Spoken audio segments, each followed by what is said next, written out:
Manusia yang paling baik adalah manusia yang paling bermanfaat bagi orang lain. Dan ketahuilah, amal yang paling Allah cintai, paling besar pahalanya adalah engkau memasukkan rasa gembira ke dalam hati saudaramu muslim. Menggembirakan dia, menghibur pada saat dia sedih. Ya. Itu adalah amal yang paling Allah cintai. Atau engkau hilangkan rasa laparnya. Atau engkau menghiburnya pada saat dia sedih. Atau engkau melunasi utang-utangnya. Jadi semua itu masuk dalam pahala yang sangat besar. Sabilud dumu'i sabilun murih tanahada ya sahi kay tastarih.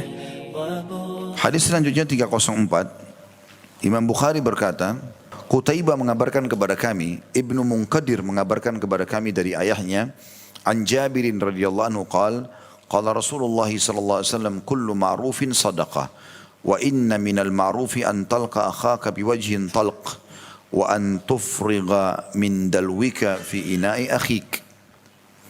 Dari Jabir radhiyallahu anhu, ia berkata, Rasulullah SAW bersabda, setiap kebaikan adalah sedekah. Sesungguhnya bagian dari kebaikan itu adalah engkau memperlihatkan wajah berseri kepada saudaramu dan engkau menuangkan air dari timbamu ke bejana saudaramu. Kandungan hadis ini yang pertama anjuran agar berbuat baik apapun bentuknya walaupun kecil. Yang kedua dianjurkan menyenangkan hati kaum muslimin ketika bertemu.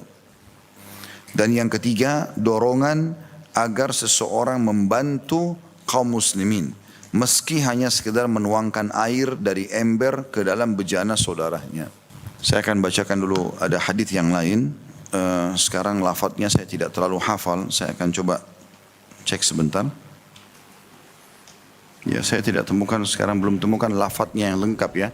Tapi ada sebuah hadis yang sangat masyhur tentang masalah hadis atau berhubungan dengan hadis yang akan kita bahas. Akan saya sebutkan sebentar insyaallah. Kita coba bedah dulu hadis ini. Jabir bin Abdullah radhiyallahu anhu salah satu sahabat Nabi juga yang terkenal, sangat mudah dan dia banyak sekali meriwayatkan hadis. Tapi yang lebih masyhur dari Jabir adalah ayahnya, cuma jarang orang mengetahuinya, yaitu Abdullah. Jabir bin Abdullah. Abdullah ini orang yang pertama mati syahid di perang Uhud. Yang Nabi SAW bersabda kepada Jabir pada saat lagi jalan setelah kejadian Uhud dan ayahnya dia meninggal, dia mengatakan, hai Jabir, kata Nabi SAW, hai Jabir, apa kau tahu bagaimana keadaan ayahmu sekarang? Kata Jabir, tidak ya Rasulullah. Kata Nabi SAW, semua orang yang mati syahid diajak bicara sama Allah dari belakang hijab. Tapi kecuali ayahmu. Ayahmu Allah ajak bicara secara langsung.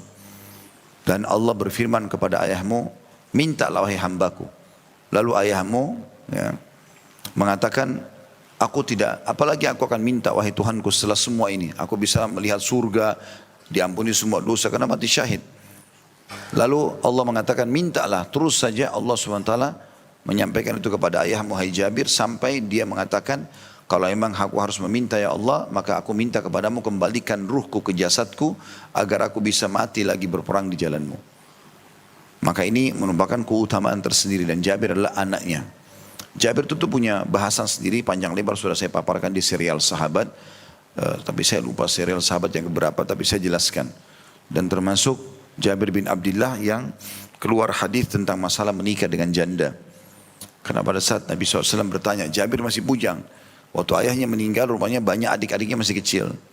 Kemudian Nabi SAW bertemu sama Jabir lalu bertanya, apa kau sudah menikah? Dia mengatakan, iya ya Rasulullah, sudah. Gitu. Kata Nabi SAW, gadis atau janda? Dia mengatakan janda ya Rasulullah. Kata Nabi SAW, kenapa bukan gadis? Sehingga kau bisa bermain-main dengannya. Maksudnya tidak punya kenangan masa lalu gitu. Kau pun bisa bermain-main dengannya. Maka kata Jabir ya Rasulullah. Jadi ini hadis sering kali diambil cuma potongan yang pertama. Nggak dilanjutin. Pada lanjutannya ada. Maka kata Jabir ya Rasulullah. Ayahku meninggal. Dan meninggalkan adik-adikku yang sangat kecil-kecil. Masih kecil. Berapa orang adiknya kecil semua. Kalau aku tidak ingin mendatangkan orang yang sebaya sama mereka. Nanti akhirnya buat masalah. Kalau gadis yang masuk, ketemu sama adik-adikku yang masih gadis juga, nanti takutnya malah tidak masuk. Aku ingin seseorang yang menjadi ibu mereka. Maka aku memilih janda. Tidak ada pertimbangan Jabir sendiri. Maka Nabi SAW mengatakan kalau itu alasannya benar. Begitu closing hadisnya gitu kan. Tapi banyak orang cuma mengambil potongan yang pertama tentang masalah didahulukannya menikah sama gadis, padahal sebenarnya dilihat kondisi dan keadaannya.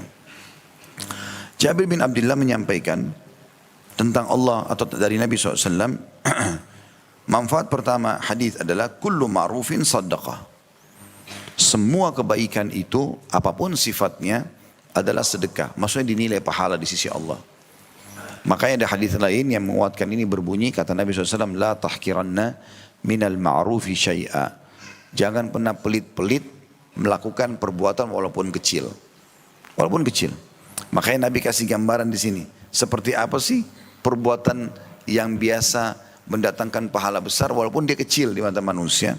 Beliau mengatakan wa inna minal ma'ruf, dan contoh kebaikan itu walaupun dia sederhana dan akan nilai pahalanya besar, antalqa akhaka biwajhin talq. Engkau bertemu dengan saudaramu dalam kondisi tersenyum ya, atau berseri-seri. Maka ini pelajarannya adalah semua kebaikan adalah sedekah. Jadi apapun itu sifatnya. Bapak ibu lakukan kepada orang lain, sifatnya bantuan dan segala macam, semua sedekah. Nah hadis tadi yang sempat saya cari, minta waktu tapi belum saya temukan lafaz lengkapnya, itu kurang lebih lafaznya begini. Kata Nabi SAW, manusia yang paling baik adalah manusia yang paling bermanfaat bagi orang lain.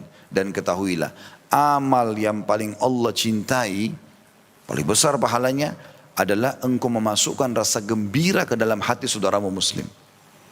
Menggembirakan dia, menghibur pada saat dia sedih. Ya. Itu adalah amal yang paling Allah cintai. Atau engkau hilangkan rasa laparnya. Atau engkau menghiburnya pada saat dia sedih.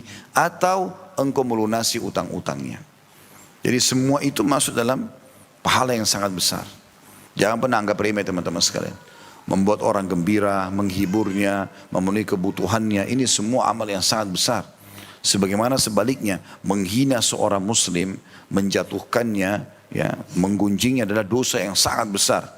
Sebagaimana pernah kita jelaskan, riba itu 72 atau 73 tingkatan riba. Dosa riba yang paling ringan seperti orang berzina dengan ibunya sendiri. Yang paling berat, tingkat ke-72 atau 73-nya itu adalah seperti setara dengan seseorang mencoreng kehormatan saudaranya muslim. Artinya menggunjing, menceritakan aib, gosipin seorang muslim atau menyakiti hatinya dan seterusnya, itu seperti dosanya 73 kali berzina sama ibu sendiri. Jadi bukan hal yang ringan itu. Sebaliknya membantu mereka memenuhi kebutuhannya justru itu adalah pahala yang sangat besar di sisi Allah Subhanahu wa ta'ala. Dan ini karunia luar biasa buat kita karena muslim banyak sekali. Gitu kan? Kita bisa berbuat sama siapapun selama dia syahadat. Walaupun juga orang lain boleh kita berbuat baik. Tapi kalau muslim kita prioritaskan. Gitu kan? Karena Nabi SAW sebutkan di awal hadis tadi, khairun nas anfa'um linnas. Manusia yang paling baik adalah yang paling bermanfaat bagi manusia yang lain. Lalu dikatakan wa habbul amal ilallah as-surur tudkhilu ala akhika muslim. Kegembiraan yang kau masukkan dalam hati saudaramu muslim. Di sini juga ada perintah teman-teman sekalian. Pelajaran yang pertama tentu kullu ma'rufin sadaqah. Semua kebaikan adalah kebaikan. Semua perbuatan baik akan dinilai pahala. Kemudian pelajaran kedua adalah dalam keadaan wajah senyum. Ya. Wajhin talq artinya wajah berseri-seri. Ya, menyambut saudara kita muslim dengan kebaikan-kebaikan. Bukan dengan cemberut. Gitu kan. Beda antara orang yang tegas karena sesuatu dengan orang yang emosional dan marah. Itu lain. Gitu kan. Ada saja di mana orang butuh menyampaikan dengan ketegasan seperti seorang pemimpin, dia harus sampaikan kepada pasukan perangnya misalnya dengan tegas. Nggak mungkin dia sambil bercanda, gitu kan? Contoh saja. Tapi itu bukan berarti tidak baik. Tapi umumnya seseorang bertemu dengan saudaranya muslim dengan wajah yang berseri-seri, dalam arti kata dia tidak menunjukkan kesedihannya, atau dia berusaha menyambutnya pada saat dia menjadi tamu dengan wajah yang gembira, menunjukkan kegembiraan atas kedatangannya dia. Ini ibadah tersendiri. Ini ibadah tersendiri, ya. Makanya Nabi SAW, saya pernah ingatkan itu, beliau kalau ya mau keluar pagi hari dari rumahnya, begitu buka pintu sahabat sudah nunggu semuanya, maka beliau langsung ucapkan kalimat pertama, jangan ada yang menceritakan aib sahabatku, karena aku ingin bertemu mereka dalam kondisi lapang dada. Jadi kita makin tidak dengar berita buruk orang makin bagus, seperti itulah. Kemudian pelajaran yang lain juga adalah termasuk amal kebaikan mungkin yang banyak dianggap remeh oleh orang adalah wa an tufriga min dalwika fi inai akhik.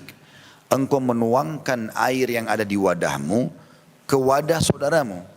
Jadi misalnya teman-teman lagi nimbah air di sumur, isi ke wadah kita untuk kita bawa. Tapi ternyata ada orang lain datang butuh, maka yang dari punya kita tuangkan ke dia. Gitu kan? Itu yang dimaksud dengan hadits ini. Artinya kita mendahulukan dia dari sisi kepentingan daripada kita. Berapa banyak orang tidak faham masalah ini. Kadang-kadang sudah antri, ada orang tua di belakang. Orang sudah tua pun tidak mau didahulukan. Gitu kan? Padahal sebenarnya Nabi SAW mengatakan, kabir, muliakan orang lebih tua, muliakan orang lebih tua. Dahulukan mereka. Kalau lebih tua sehari saja, kita anggap dia lebih kita harus muliakan daripada diri kita sendiri. Begitu dalam Islam. Dan indahnya komunitas masyarakat muslim kalau terapkan ini.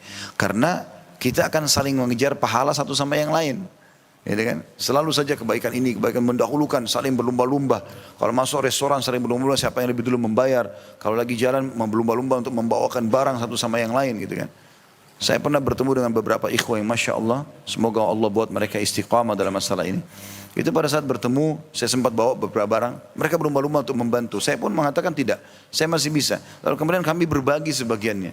Saya memperhatikan kalau ini terjadi pada setiap komunitas muslim, kita saling bantu-membantu itu luar biasa gitu. Mereka cari pahala satu sama yang lain. Karena Nabi mengatakan dalam hadis yang lain sallallahu alaihi wasallam, ketahuilah semua perbuatan kalian sedekah. Bahkan tasbih kalian, takbir kalian, tahlil kalian. Ya subhanallah, alhamdulillah, Allah akbar, zikir, tasbih. Semua itu adalah, semua zikir itu adalah sedekah. Kau menyuruh kepada kebaikan sedekah, melarang kemungkaran sedekah. Dan kau membantu saudaramu naik ke tunggangannya. Misalnya dia mau naik ke kuda, mau naik ke mobil, dibukain pintunya dan seterusnya. Itu sedekah. Dan kau mengangkatkan barangnya dia ke tunggangannya juga sedekah. Jadi semuanya adalah pahala di sisi Allah subhanahu wa ta'ala. Jadi ada orang subhanallah tidak mau ambil pahala itu. Ya. Itu juga saya pernah gambarkan sebagai suami istri. Saling bantu-membantu. Ta'awun dalam kebaikan-kebaikan. Ya. Jangan sampai merasa sebagai seorang istri, karena suaminya angkat kresek semua, sudahlah biarin kesempatan. Ya. Biarin aja dia bawa gitu kan. Kapan lagi saya bisa perintah dia. Ya. Enggak, ayo sini saya bantu. Suami juga begitu, jangan istrinya bawa barang banyak belanjaan dibiarkan berat. Enggak, bantu, angkat, saling bantu-membantu. Kan indah sekali karena ada ta'awunnya, ada kerjasama yang baik. Dan ini semua adalah pahala yang sangat besar sebagaimana dijelaskan di dalam hadis kita ini.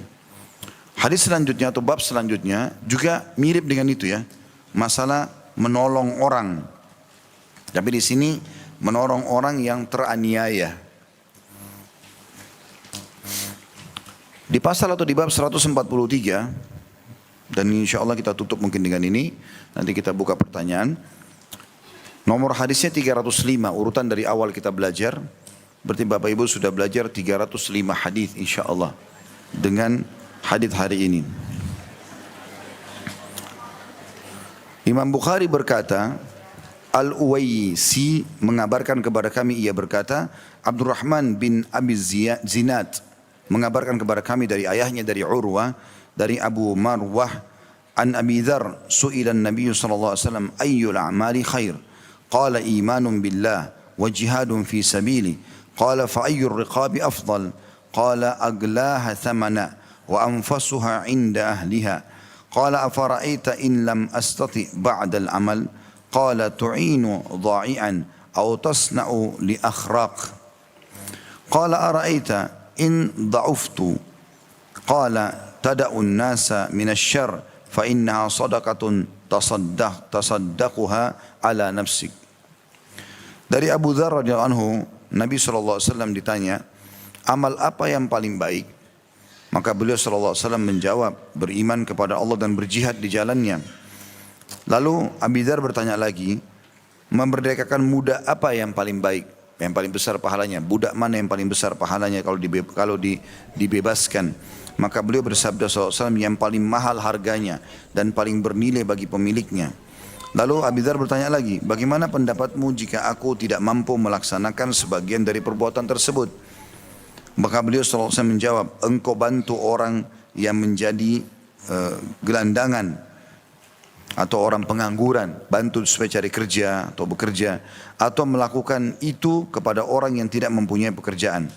Maka ia berkata lagi, bagaimana jika aku tidak mampu?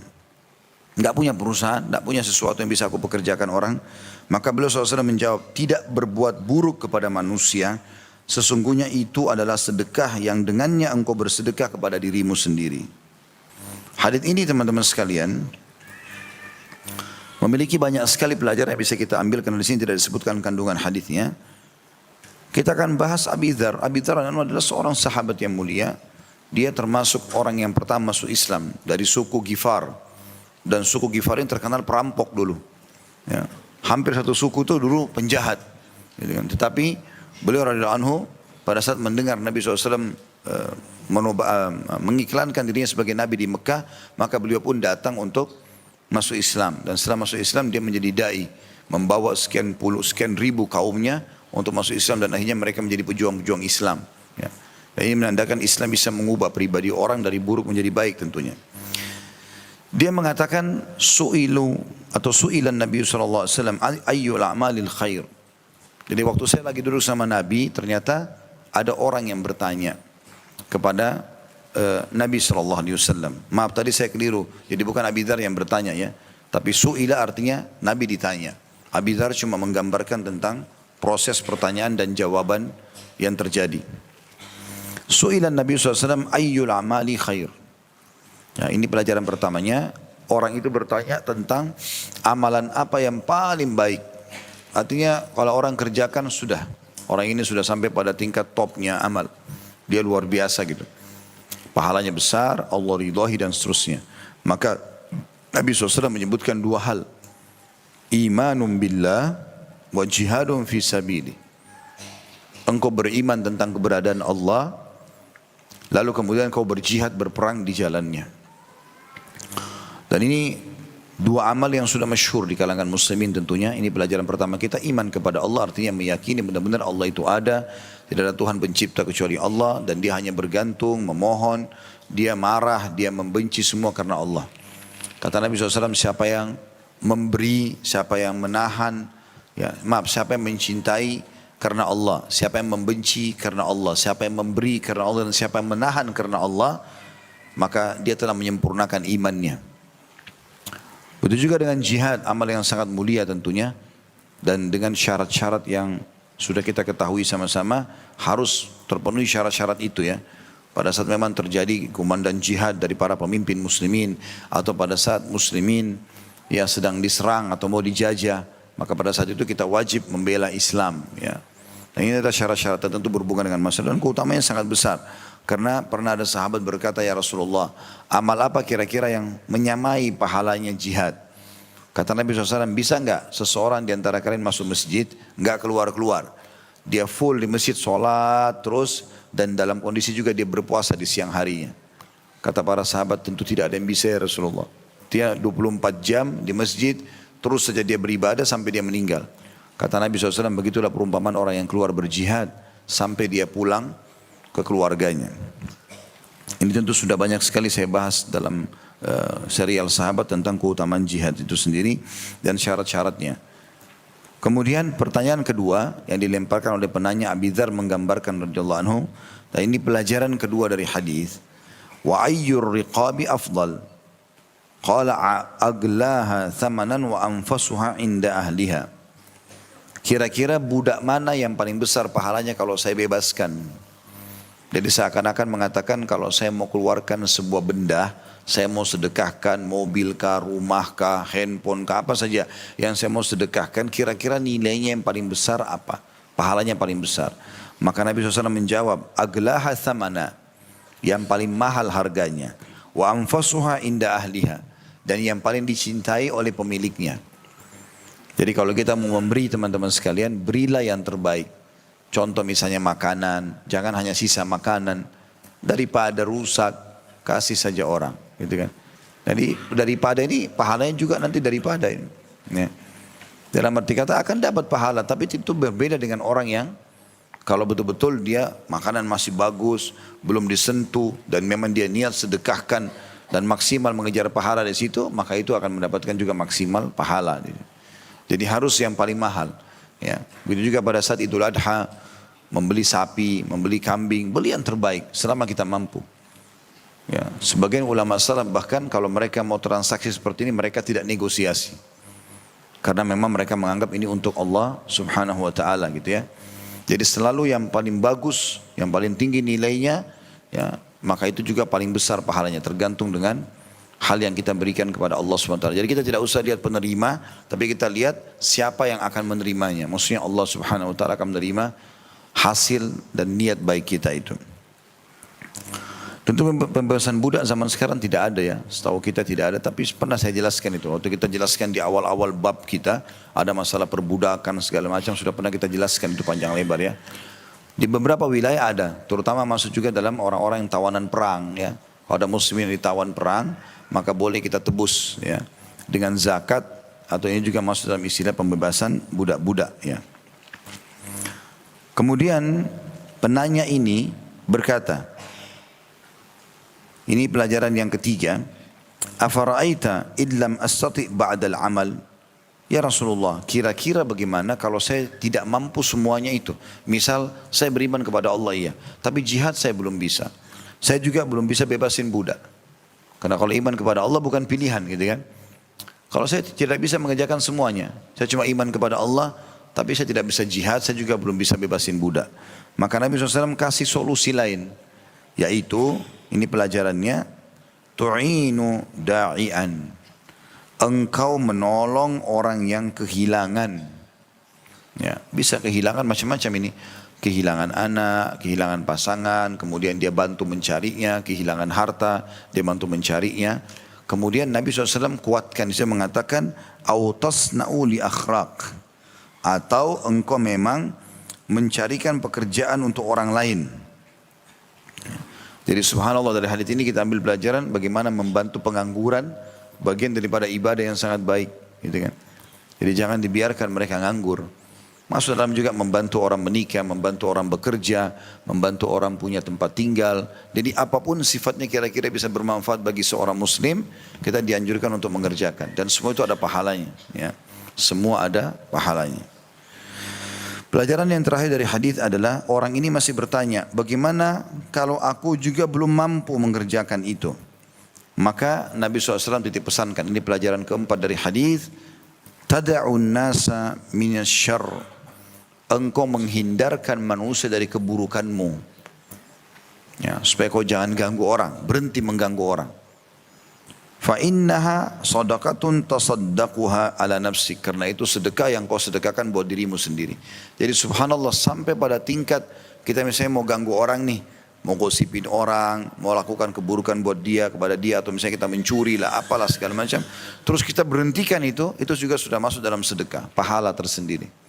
Jadi membatalkan niat buruk adalah sedekah atau pahala yang besar di sisi Allah subhanahu wa ta'ala. Jadi kita berbuat kebaikan-kebaikan pada orang, pahala. Tidak mampu pun, jauhkan keburukan kita dari orang lain. Ya. Jadi sampai kalau kita tahu lisan kita tajam, maka kita menjaga lisan kita supaya tidak mengganggu orang. Kalau sudah mulai ingin bicara gosipin orang, kita berhenti, kita pergi. Tinggalkan tempat komunitas itu, kita pergi ke satu tempat, mohon istighfar, mohon ampun kepada Allah, mohon supaya dijaga. Itu sudah satu pahala tersendiri. Hadis yang terakhir dalam bab kita, hadis yang selanjutnya 306. Dan kita tutup dengan ini sebagaimana saya bilang tadi. Imam Bukhari berkata, Hafs bin Umar mengabarkan kepada kami, ia berkata, Syu'bah mengabarkan kepada kami, ia berkata, akhbarani Sa'id bin Abi Burda, sami'tu Abi yuhaddith an jaddi anin Nabi sallallahu alaihi wasallam, qala ala kulli muslimin sadaqah, qala afara'aita in lam yajid, qala falyamal falyanfa' nafsah وليتصدق قال أرأيت إن لم يستطع أو لم يفعل قال ليعين ذا الحاجة الملحوف قال أرأيت إن لم يستطع أو لم يفعل قال فليأمر بالمعروف قال أرأيت إن لم يستطع أو لم يفعل قال يمسك عن الشر فإنها له صدقة. Sa'id ibn Abi Burda mengabarkan kepadaku, aku mendengarkan atau mendengar ayahku mengabarkan dari kakekku dari Nabi SAW. Jadi sini nama sahabatnya tidak disebutkan ya. Beliau SAW bersabda, atas setiap muslim kewajiban bersedekah. Para sahabat bertanya, jika ia tidak dapat melakukannya, nggak ada duitnya untuk sedekah, Maka beliau SAW bersabda, hendaknya ia bekerja agar dapat bermanfaat bagi dirinya sendiri dan bersedekah. Kerja apa saja, angkat batu ke apalah, supaya ada dapat hasil, kemudian dia bersedekah. Lalu ia bertanya, jika tidak mampu juga dan tidak bisa melakukannya, nggak ada pekerjaannya, pengangguran, nggak bisa memberikan, maka Nabi SAW mengatakan, hendaklah ia menolong orang yang mempunyai hajat, yang teraniaya. Kalau ada orang yang butuh bantuan, dia tolong. Lalu ia bertanya lagi, jika ia tidak mampu atau tidak dapat melakukannya, maka beliau SAW menjawab, hendaknya ia mengajak berbuat baik, menyuruh kepada kebaikan. Jika ia tidak mampu atau tidak dapat melakukannya, kata orang itu, Nabi SAW berjawab, hendaklah ia menahan diri dari keburukan, sesungguhnya itu adalah sedekah baginya. Sedekah baginya. Hadis ini mirip dengan hadis sebelumnya, cuma ada tambahan-tambahan beberapa poin saja. Tentu Sa'id ibn Abi Burda ini bukan seorang sahabat, dia adalah seseorang yang menukil dari ayah dan kakeknya. Kakeknya lah yang seorang sahabat. Tapi di dalam hadis ini tidak disebutkan siapa sahabat itu. Cuma dia mengatakan, aku mendengarkan dari ayahku mengabarkan dari kakekku. Ya. Nabi SAW bersabda, atas setiap muslim kewajiban bersedekah. Ini pelajaran pertama yang diambil. Artinya tidak dianjurkan setiap muslim melewati harinya tanpa sedekah. Apapun sifatnya itu. Nah di sini di dalam hadis ini dirincikan seperti apa sedekah itu. Apakah murni hanya duit saja? Anjuran pertama bersedekah dengan uang. Ini yang paling afdal. Harta ada sedekah, makanan, pakaian yang bisa bermanfaat bagi orang lain. Maka para sahabat bertanya, apa jika dia tidak dapat melakukannya? Kan dia sedekah dengan uang paling baik. Tidak ada uangnya, nggak ada pakaian, nggak ada makanan yang dia bisa berikan. Maka Nabi SAW mengatakan, hendaklah ia bekerja. Ya, ulama mengatakan ini menandakan seorang muslim tidak boleh vakum, terutama laki-laki.